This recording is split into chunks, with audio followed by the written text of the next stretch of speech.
네, 안녕하세요. 전산회계운용사 2급 실기 시험을 대비하기 위한 모의고사 문제풀이를 이번 시간부터 해볼 텐데, 상공회의소 주관하는 이제 주관처에서 2022년도 시험 문제가 다소 변경이 됐고요. 22년도 버전의 공개형 모의고사를 중심으로 해서 문제를 풀어보겠습니다. 자, 일단은 우리가 데이터를 다운로드 받는 것도 해야 하고요. 두 번째 잠깐 보실 건 자, 일단 전체 문제는 재무회계, 원가회계 두 과목으로 나누어서 백데이터가 재무회계라고 하는 이 과목을 수행할 때는 이 백데이터가 다르고요. 또 원가회계 문제 풀 때 백데이터가 다르기 때문에 두 개의 백데이터를 활용해서 실기시험을 여러분이 준비를 하셔야 되고요. 두 번째는 재무회계는 뭐 간단하게 기준정보 등록하는 문제가 나오고요. 일반 전표나 메인 매치 전표에 입력하는 문제가 이제 36점, 9문제, 결산 문제 7문제, 그리고 장부조회 6문제로 구성이 되어 있습니다. 전체 시험 점수는 여기서 이제 80점, 100점을 차지하고 있고요. 나머지 원가회계 문제에서 이제 20점, 100점이에요. 100점 만점이고요. 전체 합격은 70점 이상일 때 합격이 됩니다. 자, 이번 시간에는 재무회계 문제 중에서 기준정보 등록과 일반 거래 입력까지 같이 해볼 거예요. 여기까지. 첫 번째 시간에, 그 다음 시간에 결산과 장부조회, 원가회계 이렇게 세 가지 파트별로 문제를 풀어볼 겁니다. 나머지는 이제 두 번째 시간, 두 번째 강의에서 이제 구분해서 좀 시간이 좀 많이 오버될 수 있어서 좀 나누어서 강의로 한 모의고사를 중점적으로 해볼 거고요. 자, 그럼 이번 시간에 이제 우리가 다운로드를 받아둔 상태에서 이제 실기시험을 볼 거고요. 자, 보시면 이제 문제지를 보세요. 문제지를 보면 2022년도 공개형 실기시험 문제고요. 우리는 US 플러스 버전 프로그램을 활용합니다. 그다음에 실기시험은 전체 1시간 20분 동안 시험을 보게 돼요. 80분이니까 시간은 좀 다 넉넉한 편이에요. 근데 결국은 뭐 답을 모르면 시간이 많아도 답을 입력할 수 없다는 게 사실 눈물 나고 슬프죠. 근데 그런 것들을 잘 준비하기 위해서 필기 시험에 합격한 사람에 한해서 실기 시험을 보는 거예요. 그러니까 실기 시험은 필기가 어느 정도 이해가 안 돼 있고 분개도 못하고 과목에 대한 것도 전혀 모른다. 그러니까 실기를 볼 수가 없겠죠. 자, 그리고 아래쪽에 유의사항은 이제 실기 수업을 진행하면서 설명을 쭉 드렸었는데 일단 첫 번째는 시험은 문제 주어진 대로 순서대로 진행해야 돼요. 사실 상당히 중요한 부분이라고 말씀을 드렸어요. 어떤 의미에서 좀 중요하냐면 전체 실기 문제가 이렇게 순서대로 나열되어 있을 때 예를 들어 내가 일반 전표 입력을 하는데 어떤 거래처가 조회가 안 돼. 알고 보니까 기준 정보에서 A라는 거래처를 등록하는 게 문제였어. 근데 이 A라는 거래처랑 거래를 해. 그러면 거래처 입력이 안 되면 거래처 조회가 안 되니까 얘를 입력할 수 없겠죠. 뭐 그런 문제가 있을 수 있고요. 일반 거래에서 외상매출금 받으러 이런 계정 과목들을 막 회계 처리하잖아요. 한 번이라도 합니다. 무조건 매출 매입이 나오니까. 근데 이 거래가 누락이 되면 결산할 때 대손충당금 설정하는 거 반드시 나오거든요. 대손충당금 설정할 때 외상매출금의 잔액이 내가 입력한 데이터랑 답안 데이터랑 다르게 조회될 수 있는 가능성이 좀 있겠죠. 근데 여러분이 입력한 숫자를 가지고 결산을 수행하면 1%라는 보충했다는 것만으로 정답 처리를 해줘요. 근데 결국에 장부조회가 틀리게 될 수 있다는 거죠. 연결이 되면. 결국은 이 순서대로 하는 게 일단은 중요해요. 내가 딱 봤을 때, 아우, 나 일반 적표 다 모르겠다. 결산을 먼저 하자. 그러면 안 되는 거야. 반드시 입력을 못하는 건 하나는 틀렸다는 전제하에 순서대로 최대한 모든 문제를 과정별로 따라가는 게 가장 중요해요. 대신 원가회계는 재무회계하고 아무 관계가 없어요. 데이터가. 다른 데이터를 활용하니까. 그래서 만약에 원가회계가 먼저 푸는 게 좀 더 이렇게 스스로가 안정적으로 느껴지시는 분들은 원가회계 먼저 풀어서 20점 점수 먹고 나머지 문제를 순차적으로 푸시는 것도 괜찮습니다. 근데 이제 재무회계는 순서대로 푸시는 게 여러분이 시험에서 이제 풀 때 손해나지 않을 거예요. 그렇게 하시면 될 것 같고요. 자, 문제. 그리고 기초사항에 의해서 기초 자료를 입력해요. 그러니까 기초 자료가 있는 상태에서 그걸 조회해서 쓰는 거예요. 내가 막 추가로 입력을 하세요 라는 말이 없으면 추가로 입력을 하면서까지 계정 과목을 여러분이 마음대로 쓰진 않습니다. 그리고 부가가치세랑 거래가 일어나는 것들이 꽤 있거든요. 근데 대부분의 여러분 매입을 하거나 매출을 하면 부가세 과세가 돼요, 다. 연세도 있지만. 근데 여러분 시험은 상품을 매입하거나 매출할 때만 부가가치세가 고려된다고 전제를 하래. 근데 이것도 약간 달라질 수 있는 게 이제 2022년부터는 예를 들어서 꼭 상품이 아니어도 다양한 것을 매입하면서 복리후생비인데 부가세가 있을 수 있거든요. 그러니까 꼭 그렇지는 않아요. 이게 아마 문구가 수정될 가능성이 좀 높습니다. 자, 개정 과목은 여러분 이걸로 공부하셨으니까 원래 변경이 되기 전 공부 안 하신 분들은 이거예요. 우리가 공부한 게 옛날에 공부했던 사람들이 과목이 바뀐 거를 모를까 봐 여러분에게 이제 지문을 주는 거고요. 그리고 이 시험은 그냥 프로그램에 아니 컴퓨터 화면을 통해서 입력하고 데이터를 감독관에게 전송하면 돼요. 그래서 답안 파일명을 자동으로 부여되기 때문에 답안 파일을 여러분이 직접 따로 작성하고 USB에 저장하고 이럴 시간은 필요 없습니다. 그 답안 저장이나 제출하는 거는 별도로 주어지지 않기 때문에 여러분 시간 안에 그리고 뭐 먼저 푸시면 뭐 시험장에서 나오시면 되겠고요. 퇴실하시면 되고요. 자, 유의사항은 순서대로 아마 시험장에 가시면 감독관이 한 번 더 설명을 해줄 거고요. 문제지는 종이로 나눠줍니다. 지금처럼 똑같아. 이게 종이에요. 그러면 종이로 문제지를 받아서 뭐 이상이 없는지 확인하고요. 문제를 푸실 때 이런 식으로 이제 종이다 놓고 이렇게 펜으로 이렇게 줄 그으면서 예를 들면 상품을 샀구나. 전자세금 계산서거나 이렇게 표시하겠죠. 그리고 보통예금 계좌에서 현금으로 인출했다. 뭐 이런 거 쓸 거 아니에요. 그러면 이런 걸 막 이제 풀고 나서 프로그램에 입력하면 이 페이퍼는 감독관에게 제출하고 퇴실합니다. 그래서 시험지를 바깥으로 이게 유출할 수 없게 되어 있어서 유출하게 되면 부정행위자가 간주되니까 여러분은 시험장에서는 충분히 푸시되 시험지는 제출하고 나온다. 까지 일단 기본적으로 시험 보기 전에 알고 계셔야 될 부분이고요. 문제 1은 재무회계예요. 그리고 재무회계는 리빙 퍼니처로 로그인해서 이제 프로그램을 활용해서 데이터를 활용해서 문제를 푸시고요. 그리고 조금 내려가면 장부조회까지는 그렇고요. 두 번째 과목은 원가회계 문제입니다. 자, 원가회계 문제는 다른 회사로 로그인을 하셔서 문제를 푸셔야 돼요. 자, 이렇게 일단 아시고 계시고요. 자, 그럼 이번 시간에는 우리 재무회계 문제를 풀어볼 거고요. 재무회계 문제를 풀기 위한 문제지는 지금처럼 화면으로 다운로드 받으시고요. 데이터는 리빙 퍼니처를 프로그램 안으로 복구하시면 됩니다. 자, 리빙 퍼니처 백데이터를 저는 좀 쉽게 바탕화면에다가 저장을 했고요. 자, 백데이터를 복구하는 방법을 같이 한번 다시 해볼게요.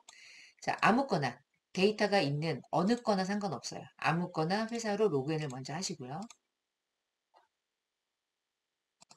자, 여기서 회계 모듈 안에 백업 데이터 복구 메뉴를 선택하시고 전 지금 자동으로 걸어놨지만 여러분 하실 때 데이터 경로를 바탕화면 누르고 딱 클릭하고서 확인하시면 돼요. 그럼 바탕화면에 있는 이, 이 플러스, S 플러스 버전이 가지고 있는 데이터랑 맞는 것들만 끌고 오거든요. 바탕화면 얘밖에 없는 거예요, 저는. 자, 여기다 놓으시고 복구하게 하시면 되죠. 뭐 제가 만든 데이터가 아니고요. 상공회의소에서 이 운용사 시험을 준비하는 학생들에게 이런 식으로 시험이 나오니까 준비하세요라고 알려주는 문제예요. 사실은 기출문제랑 거의 동일하다고 생각하시면 되고요.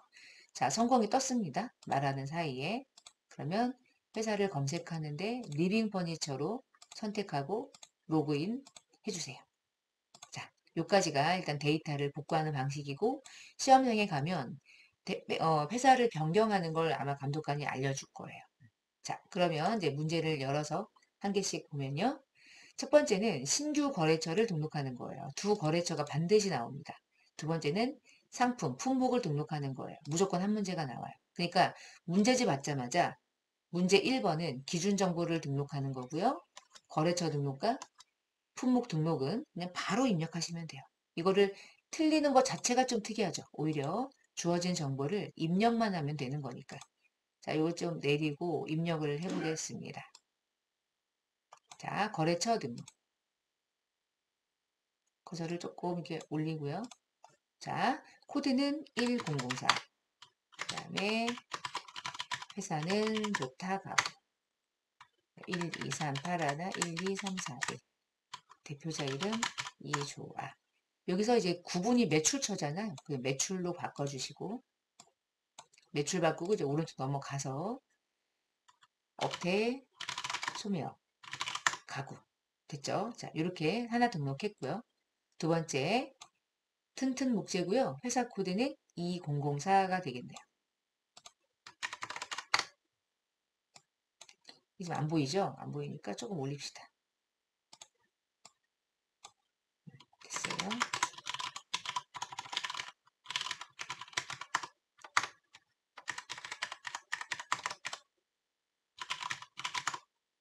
매입처로 바꾸고 오른쪽 넘어가서 제조업 가구. 아이고, 아이 왜 이러죠?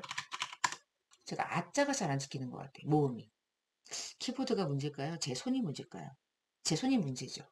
왜 그런 거 있죠? 손가락이 잘못 이렇게 손톱 깎기 잘못해가지고 이렇게 생인 손이라고 하는 거죠. 염증 생기는 거. 제 오른쪽에 중간 손가락이 지금 현재 그 상태예요. 그래서 되게 아프거든요. 그래서 아마 좀 잘 안 찍혀서 종종 그럴 것 같아서 미리 핑계를 좀 댔습니다. 자, 그러면 이제 거래처 등록은 너무 쉽고, 그 다음에 상품 등록은 더 쉽고, 자, 상품 등록은 어디 들어가서 등록하냐면 회계 메뉴 없어요. 상품 물류랑 관계가 있거든요. 자, 물류관리에서 품목 등록을 열어서 지금 이미 3003까지 있어요. 상품 하나 더 추가. 3명명사.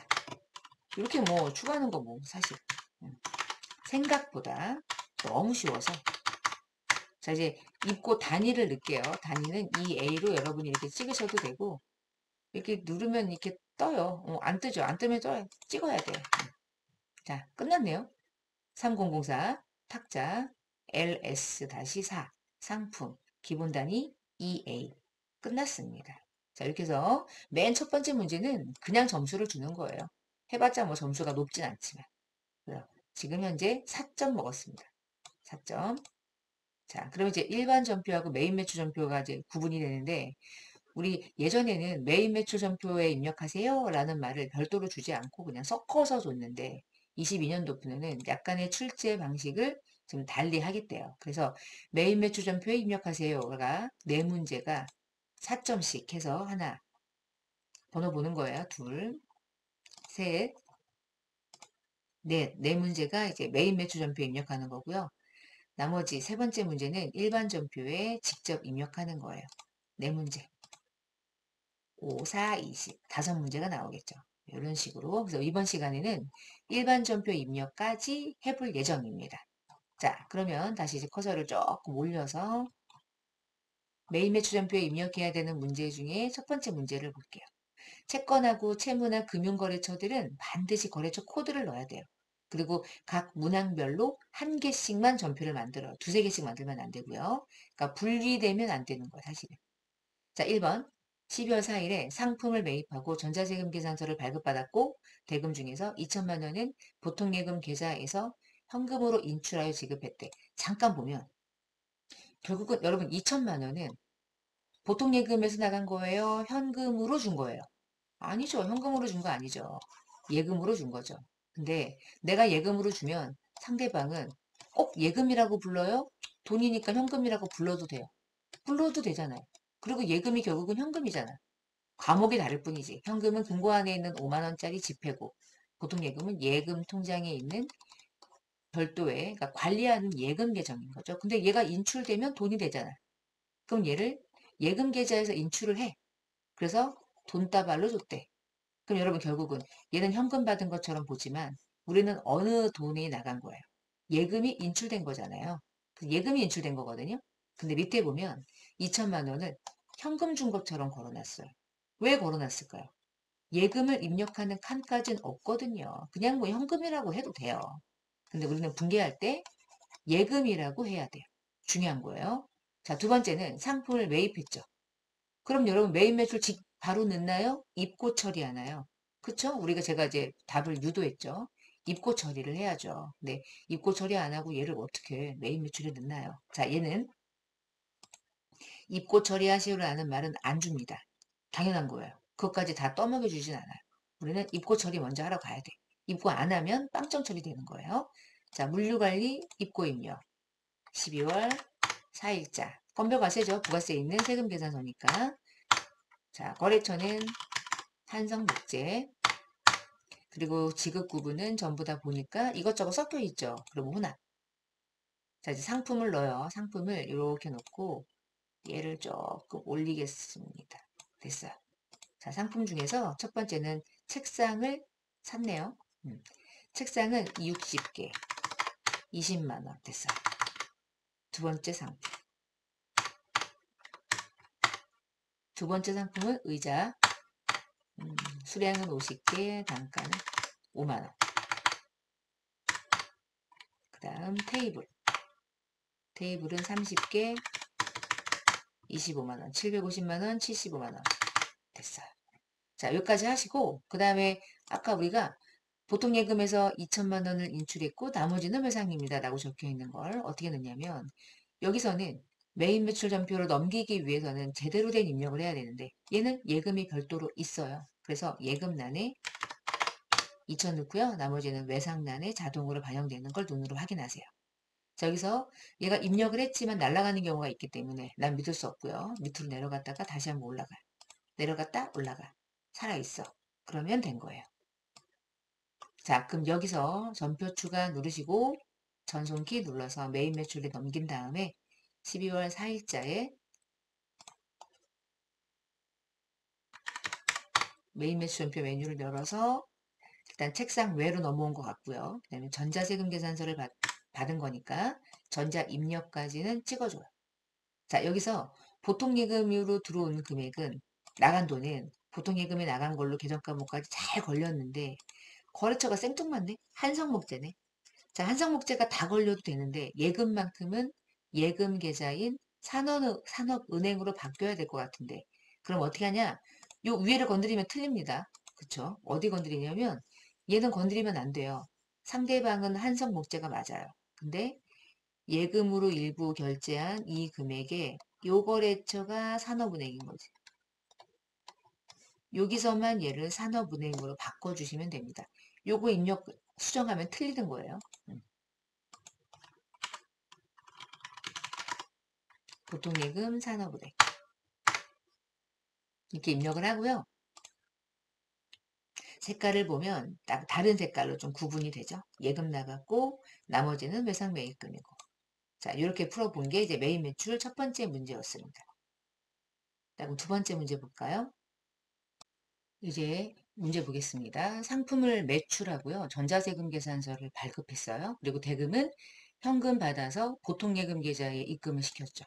자, 여기서 우리가 뭐 아주 중요하냐, 중요하지 않느냐에 대한 것보다 하나하나가 소중하니까 상품 매출을 한 거면 요거는 상품 출고 처리를 해야 되겠죠. 그러니까 메인 매출 전표를 바로 하지 않고요.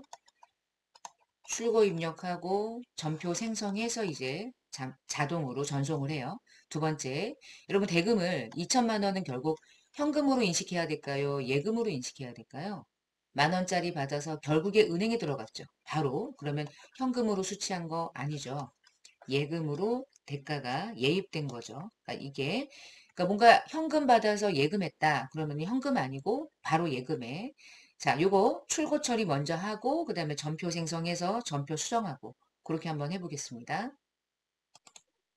자, 그러면 지우고요. 전표 열어볼게요.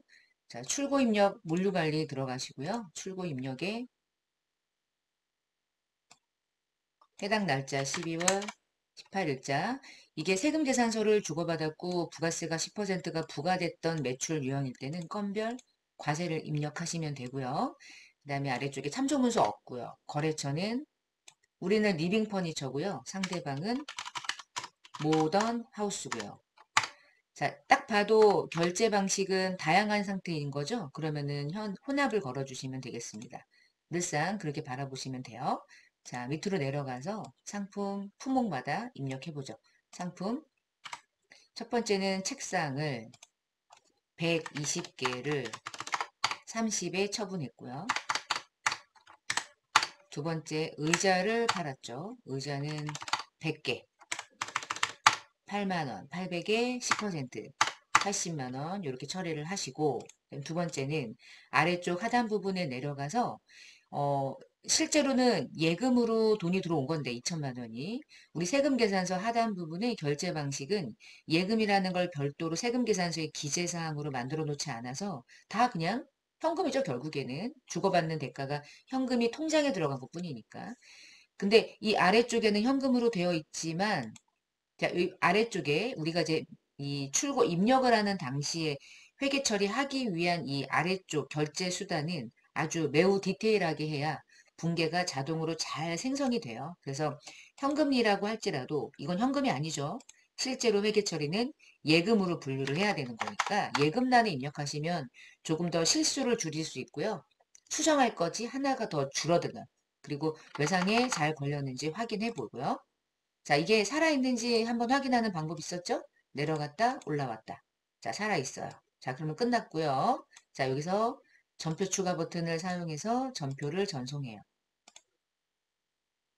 자, 12월 18일자 회계 메뉴 넘어가서 메인 매출 전표 12월 18일자를 열어봅시다. 자, 전표는 넘어왔고요. 전자세금 계산서에 전자 체크해 주시고 아래쪽 하단 부분에 전표를 수정할 건데 다른 계정 과목은 수정 사항이 없고요. 예금에다만 산업은행이라는 거래처를 수정해 주시면 되겠습니다. 자, 보통예금에서 F2 누르시고 산업은행 보통예금 거래처만 잘 수정해 주시면 다른 계정 과목은 거래처 수정 사항 없는 거죠.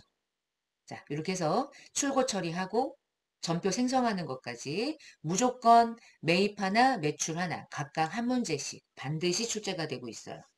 정리해 놓고 자, 그 다음에 이제 다음 문제 가볼게요. 세 번째 문제. 22년부터 출제된다고 출제 목록 안에 이제 추가된 문제 유형 중에 하나가 현금 영수증이나 신용카드 주고받는 거래예요. 자, 12월 24일자 문제. 직원들의 유니폼을 현금으로 결제하고 받아왔네요. 현금 영수증을. 여러분 유니폼은 옷이죠. 옷은 부가세가 붙어요. 10%가. 그리고 구입을 한 거니까 결국은 매입이죠. 근데 매입의 종류가요. 판매하기 위해서 매입하는 상품일 수도 있고요. 상품이 아닌 이 외의 것들을 다양하게 매입할 수 있어요. 자, 그러면 상품 매입이 아니면 상품 매입이면 입고 처리하고 전표를 생성하는데 상품 매입이 아니면 입고할 필요가 없죠. 판매하기 위해서 수량 단가를 체크할 게 없으니까. 입으면 끝나요. 근데 중요한 건 부가세가 또 있습니다. 20만 원인데 부가세가 있어요. 전체 금액은 22만 원이고요. 그리고 위에 보면은 사업자 번호를 서로 주고받았어요. 그러면 이건 현금 영수증이라고 할지라도 부가세가 있는 신고서상의 어떤 법정 증빙으로 구분되기 때문에 이런 현금 영수증은 그냥 우리가 일반 영수증처럼 취급하지 않고요. 이것도 매입의 하나인 거예요. 근데 상품은 아니야. 그러면 입고 처리해가지고 전표를 생성하진 않고 메인 매출 전표에 직접 다이렉트로 입력을 하고 부가세와 관련해서 구분 기재하는 것만 잘 구분하시면 돼요. 자, 그래서 현금 영수증인데 부가세가 있어. 현금 영수증인데 부가세가 없어. 그렇지만 현금 영수증도 지금은 다 신고서상에 들어가는 것들이고요. 이런 애들을 메인 매출 전표에 입력을 합니다. 자, 그러면 12월 24일자에 날짜 유형에 가보시면 이 유형 중에 판권 아니죠. 그럼 매입이에요. 매입인데 받은 건 현금 영수증 부가세가 10% 이럴 때 거는 유형이 61번 현금 영수증 과세 매입이라는 유형이에요. 61번이고요. 품목에다가 뭐 그냥 간단하게 유니폼. 자, 그 다음에 여러분 금액을 입력해야 되는데요. 지금 여기 아래쪽에 보시면 원래는 이 공급가액이라는 금액이 사실은 20이고요.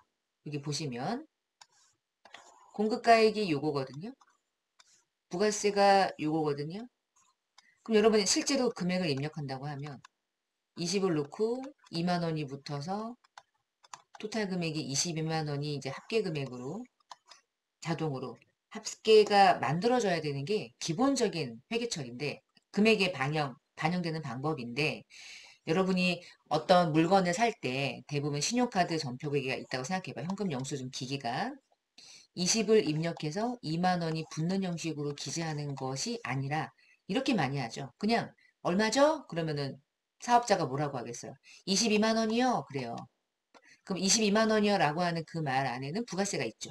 그래서 이 모든 기기가 22만 원입니다. 그럼 22만 원이 딱 들어가는 순간 들어왔다. 그래서 금액을 그 다음에 쪼개.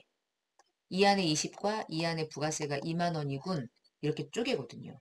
자, 그 얘기는 뭐냐면 현금 영수증이나 신용카드 같은 이 매출이든 매입이든 이런 금액은 이 공급가액란에 20만 원을 입력하지 않고 22만 원을 입력해요. 그러면 알아서 금액이 내가 원하는 대로 구분이 돼요. 진짠지 아닌지 같이 입력을 해볼 거거든요. 그 한번 아주 순간적으로 움직이는 거니까 잘 보셔야 돼요. 이거 완전 몇 초 사이에 그냥 일어나 버리잖아. 자, 보세요. 자, 이 자리에다가 제가 공급가액에 커서를 놨어요. 그리고 보세요. 제가 22만 원을 지금 입력했고요. 엔터만 안 쳤죠. 자, 22만 원 넣고 엔터를 치면요. 전체 금액이구나. 포함이니까 내가 나눠야겠다. 그래고 지가 나눠요. 그리고 안에 20, 그리고 2만 원을 구분하죠. 그래서 신용카드, 그러니까 여러분이 여기다가 전표를 입력하실 때 현금 영수증이나 신용카드 같은 증빙을 주고받을 때는 전체 포함 금액을 입력하면 알아서 구분된다. 그것만 잘 정리하시면 되고요. 만약 다 해놓고 제가 예외적인 상황도 좀 설명을 드릴게요. 자, 여기 커서 갖다 놓으시고 이거 누가 나한테 팔았어요? 엘마트. 전자세금 계산서랑은 아무런 관계가 없죠? 그러니까 그냥 무시하시면 되고요. 자, 이 거래는 현금으로 결제를 했으니까 현금 거셔도 돼요. 혼합 걸어도 돼요. 아무 상관없습니다. 저는 혼합을 걸어볼게요. 자, 상품이 자동으로 걸리는 건 이 프로그램은 매입했다 그러면 상품밖에 몰라요. 얘가 아무리 똑똑해도 이게 매입할 때마다 여기다가 유니폼이라는 글씨를 적었다고 유니폼이라는 걸 알 수는 없어요. 여기다가 막 이렇게 적어도 아무도 몰라요. 이건 손으로 적는 거니까. 코드를 걸어서 인식할 수 있는 게 아니니까. 그래서 아래는 반드시 수정합니다. 이게 지금 직원들 유니폼이면은 뭐 다른 거 있어요? 복리후생비지. 판관비, 복리후생비. 자, 그리고 대변에 현금은 101번 코드는 이제 몇 번 하다 보니까 외워지잖아요. 101번 찍어서 22만 원을 대변에 입력하는 것으로 분계를 마무리하면 깔끔하죠. 출금 전표로 분계를 끝내셔도 되고. 자, 이런 형식의 문제가 2022년부터 반드시 출제가 되니까 잘 연습을 해 놓으시고요. 분계 하다 보면 비슷하게 나올 거예요, 시험은. 근데 이제 이게 지금은 유니폼이지만 예를 들면은 뭐 여비교통비가 될 수도 있는 거고요. 뭐 예를 들면 부가세가 있는 특별한 전세버스 같은 경우는 매입세 공제가 되니까. 그리고 여러분 복리후생비가 22만 원이라고 생각하지 않아요. 왜냐면 부가세를 냈잖아. 부가세는 사업자가 대신 신고 납부하는 세금이기 때문에 국가가 다 돌려주거든요. 그러니까 2만 원을 전부 다 비용 처리해서 회사가 비용 부담하지 않습니다. 그래서 부가세를 별도로 기재해서 돌려받아요. 다 돌려받아요, 세금을. 이 부가세는 결국 여러분과 제가 내는 국민들이 부담하는 세금인 거예요. 그래서 이를 간접세라고 부르는 거죠. 마지막에 부담하는 자는 결국 소비자가 되는 거니까. 얘네들은 소비자라고 생각하지 않아요. 복리후생비가 들어가서 더 큰 부가가치를 창출한다고 보기 때문에 이걸 돌려받게 되는 거예요. 사업자는. 자, 이런 형식의 문제 조심해서 잘 정리해 놓으시고요. 네 번째 가보시면 12월 30일자. 또 현금 영수증이네요. 자, 근데 문제가 뭐냐면 여러분이 물건을 판매할 때, 상품을 판매할 때, 자, 정민우에게 상품을 팔아요. 정민우는 개인이잖아요. 여러분, 개인이 이런 세금 계산서를 원할까요? 상대방이? 얘도 상품 매출이고, 지금 보려고 하는 문제도 상품 매출인데, 얘는 전자세금 계산서를 발급하지만, 얘는 발급을 안 하죠. 현금 영수증을 발행했대요. 대부분 그렇지 않을까요? 개인에게 상품 팔면서 세금 계산서를 발행해 드릴까요? 라고 물어보지도 않고요. 상대가 원하지도 않고요. 발행하지도 않죠. 그러면 대략 이런 거 많이 물어보죠. 신용카드로 결제하면 신용카드로 그냥 신고 서로 하는 거고. 만약에 현금 영수증을 원하면 발급해 줄 뿐이에요. 자, 그러면 지금 4번 문제는 정민우에게 상품 판 건 맞아요. 근데 세금 계산서를 발행하지 않고 현금 영수증을 발행했어요. 자, 그럼 이 문제는 여러분이 어떻게 정리를 하시냐면 중요한 건 현금 영수증이긴 한데 상품을 팔았죠. 개인에게 팔았기 때문에 그냥 현금 영수증을 발행한 거예요. 그러면 상품 팔았으니까 이 사업자가 해야 될 건 출고는 해야 될 거 아니에요. 상품의 입출고 수량 체크를 해야 되니까. 그래야 재고를 마감할 거 아니에요. 출고 처리하고 전표를 생성해서 뒤에서 수정사항 있으면 수정하는데 증빙이 세금 계산서가 아니라는 것만 차이가 있는 거예요. 아주 중요하게 시험에 많이 나올 것 같습니다. 그러면 요건 어떻게 합니까? 출고 먼저 하는 거야. 무조건 상품은 출고하는 거야.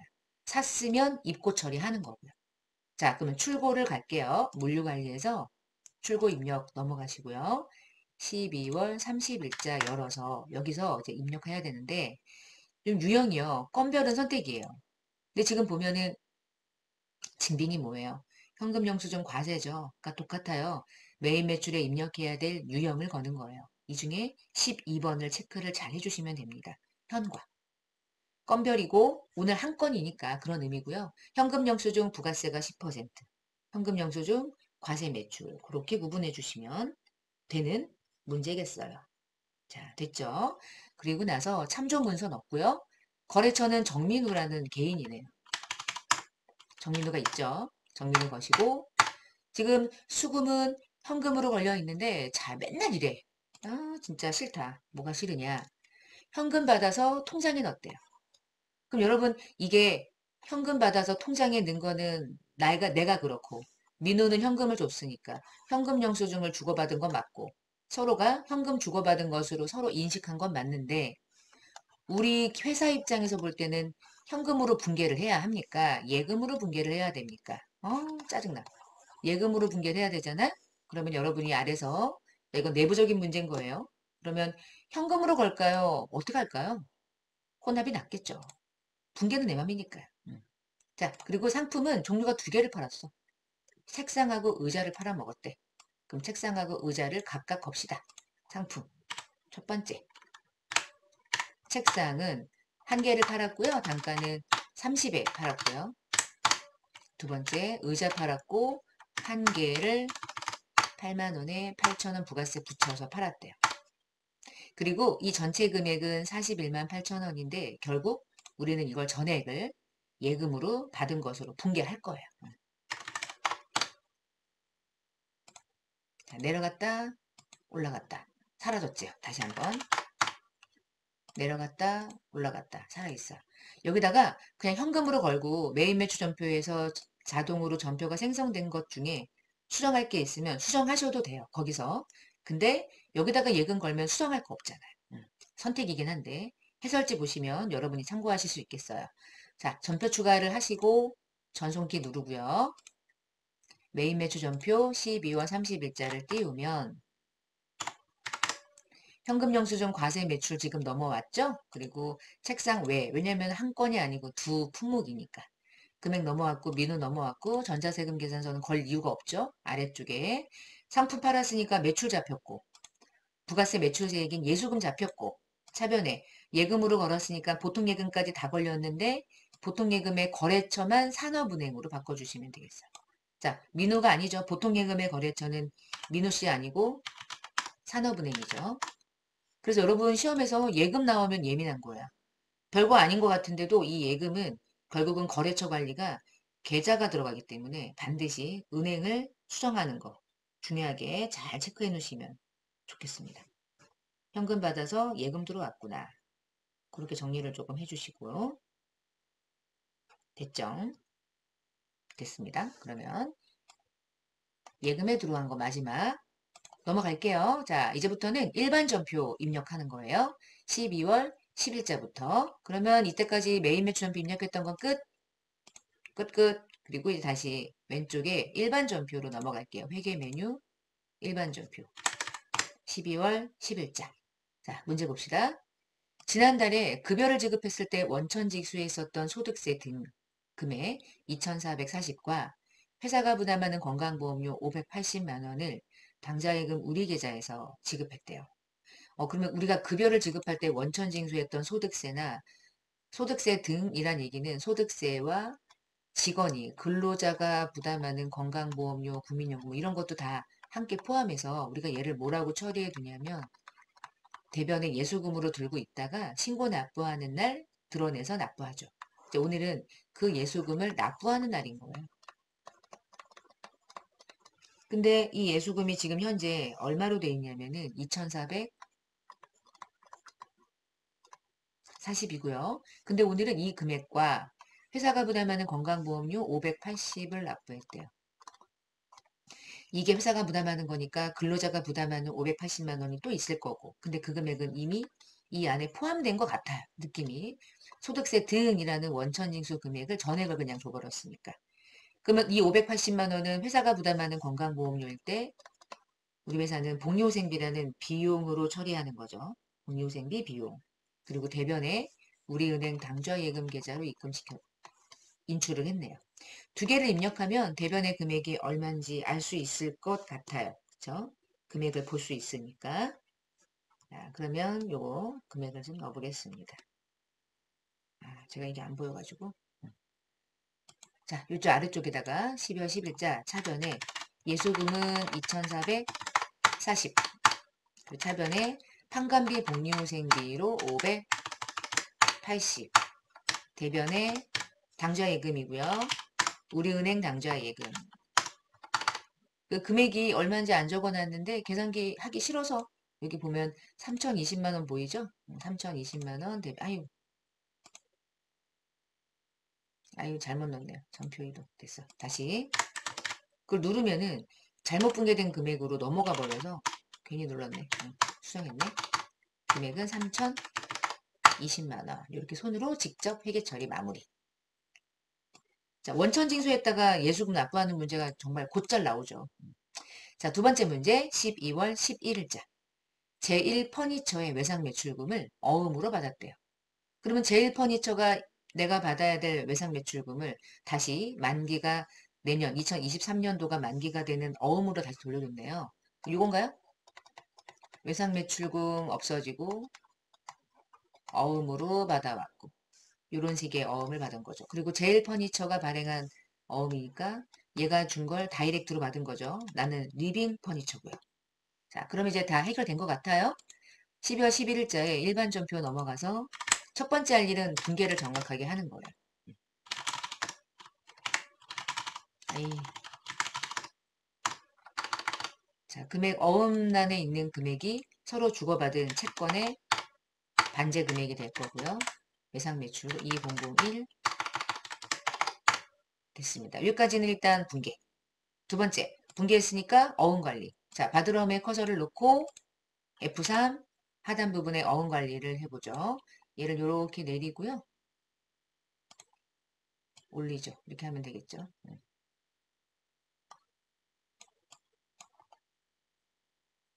조금 더 내려서. 자, 지금 보관하고 있는 상태. 약속어음을 받은 거. 어음 번호는 직접 입력. 얘만 직접 입력. 오늘 어음을 새로 받은 거니까. 자수. 왜냐면 제일 퍼니처가 발행했으니까. 발행일자는 당일이고요. 만기일자는 2023년도 03-11일. 하나은행이네요. 거래처. 지급은행이 하나은행. 지점은 별도로 명시된 거 없으니까 그냥 그대로 엔터만 치시면 되겠습니다. 자, 이렇게 해서 어음을 받아서 외상 매출금을 반제하는 형식의 문제도 가장 많이 나오는 유형 중에 하나라고 생각하시면 되지 않을까 싶어요. 자, 그럼 넘어가서 3번 문제. 12월 22일자 단기 투자 목적으로 보유하고 있어서 주식의 전부 1,000주래요. 근데 그 주식은 액면이 5,000원짜리지만 취득은 12,000원에 있대. 액면이 중요해요. 취득이 중요해요. 얼마에 샀었는데가 중요한 거죠. 상대방 기업이 액면가액이 얼마이냐는 전혀 중요하지 않죠. 걔를 15,000원에 처분하고 보통예금 산업은행으로 받았대요. 자, 그러면요. 요거는 이 주식의 이름이 뭘까요? 이 주식의 이름이 무엇인지를 찾는 게 상당히 중요하겠다. 당기손익, 공정가치, 측정, 금융자산, 그 길다란 이름 같은데 진짜인지 아닌지 우리 한번 확인하는 방법은 시간표로 넘어가서 여기 당기손익, 공정가치, 측정금융자산에 더블클릭. 전년도부터 있었던 거네요.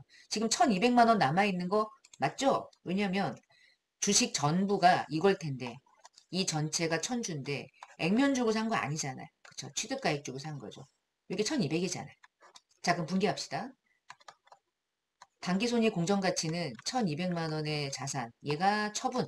이쪽으로 처분.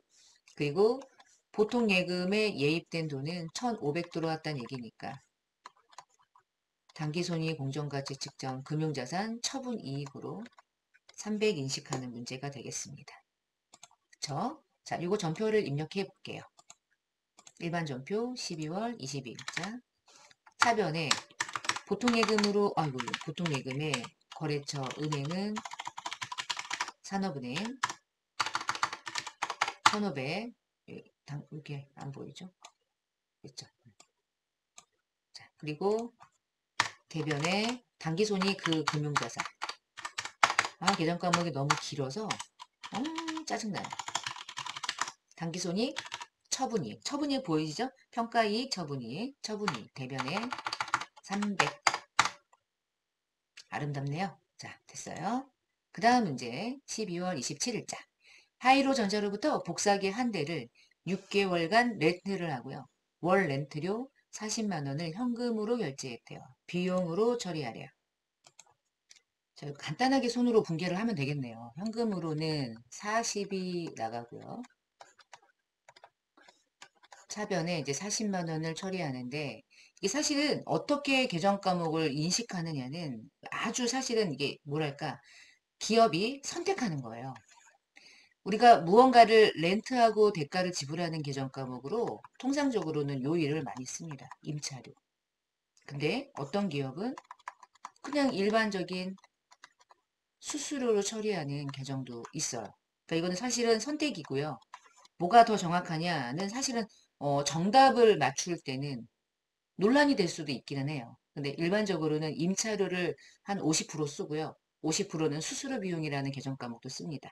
근데 우리 이제 뒤에 해설제 별도로 보시면 정답이 수수료 비용으로 되어 있는데 제 개인적인 생각에는 수수료 비용보다는 임차료가 더 맞을 것 같은데 상공회에서는 그것을 수수료 비용이라는 비용으로 처리하는 걸 조금 더 선호하기 때문에 주관처가 바라보는 정답으로 시험을 대비하시는 게 조금 더 정확해 보여요. 그래서 이 상공회의소에서는 이 계정 과목을 수수료로 인식을 하네요. 전 개인적으로 별로 그렇게 좋은 과목이 아니라고 생각해요. 그러니까 수수료는 대부분 이럴 때 많이 쓰거든요.